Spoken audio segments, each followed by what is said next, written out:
You have been watching perhaps one of the most disgraceful performances by an American president at a summit in front of a Russian leader, said CNN anchor Anderson Cooper.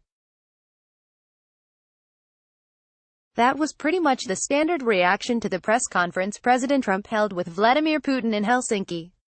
President Trump should have been less defensive and more assertive in support of our intelligence agencies, simply to refocus our efforts to protect ourselves from our real-world adversary, China. Either due to lack of historical perspective or Trump derangement syndrome, the reaction to the Trump-Putin press conference was egregious.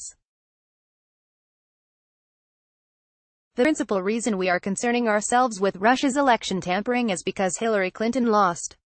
If she would have won, this would have been swept under the rug.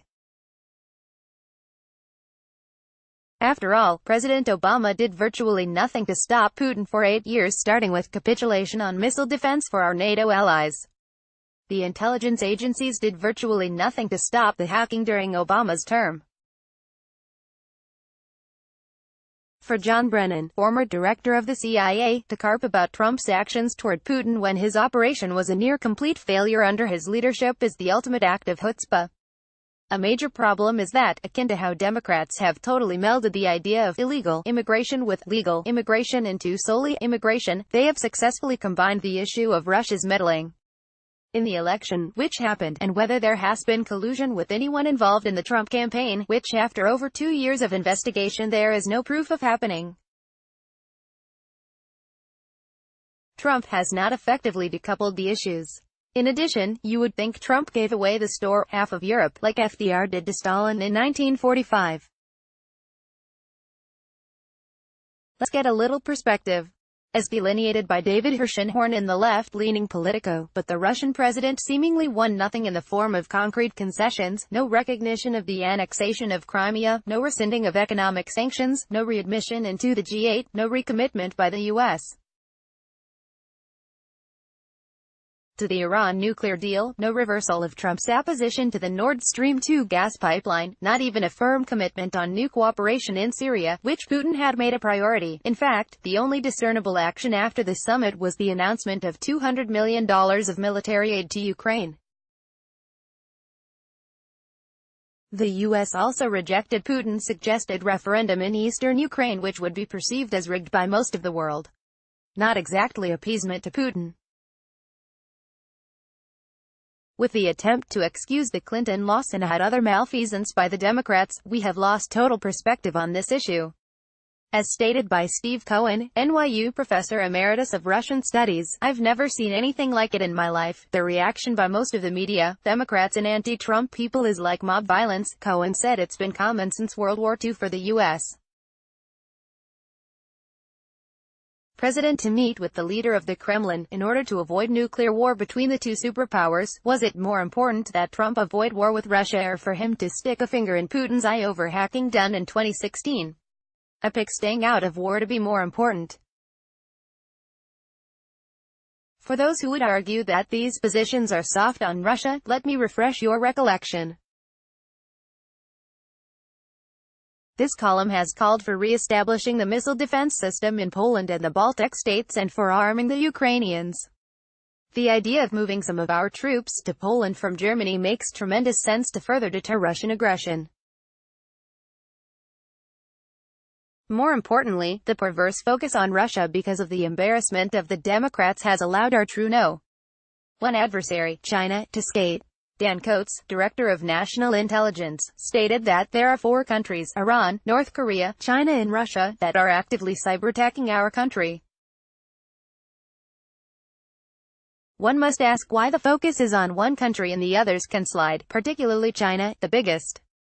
To get perspective, per the World Bank, Russia has 5 times the population of Texas, 144 million to 29.3 million.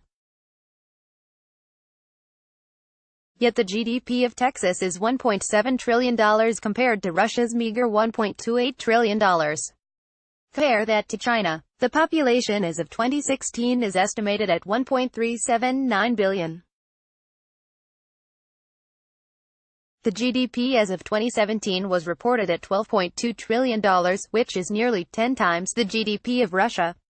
Since both countries are making geopolitical moves to counter us, aiding Iran, hacking into our systems regularly, which should we focus on? Which is the bigger concern? The one with all the money and a growing economy, or the one that was characterized by John McCain as a gas station masquerading as a country? China has a trade balance advantage of $375 billion with the U.S. As of 2017, our trade deficit in 2017 with Russia is $10 billion. Which country has greater effect on our day-to-day lives? Let's look at just one of the multitudes of problems with the Chinese while ignoring others, like their blatant disregard for the environment. That one problem is their aggressive, hegemonic activities in the South China Sea. 2 years ago they were rebuked by an international tribunal for their activities, yet they forged forward uninterrupted. While they continue building their military position there, they are threatening and bullying neighboring countries like Vietnam, stopping them from drilling in their exclusive economic zone. China has bullied Brunei, Malaysia and the Philippines into joint development projects in their own economic zones, establishing joint claims to the areas. The U.S. government under Obama and now Trump has refused to press China on these issues. The North Korea problem would not exist without the aid of China. America has abandoned Tibet and many would abandon Taiwan to appease the dictator running China.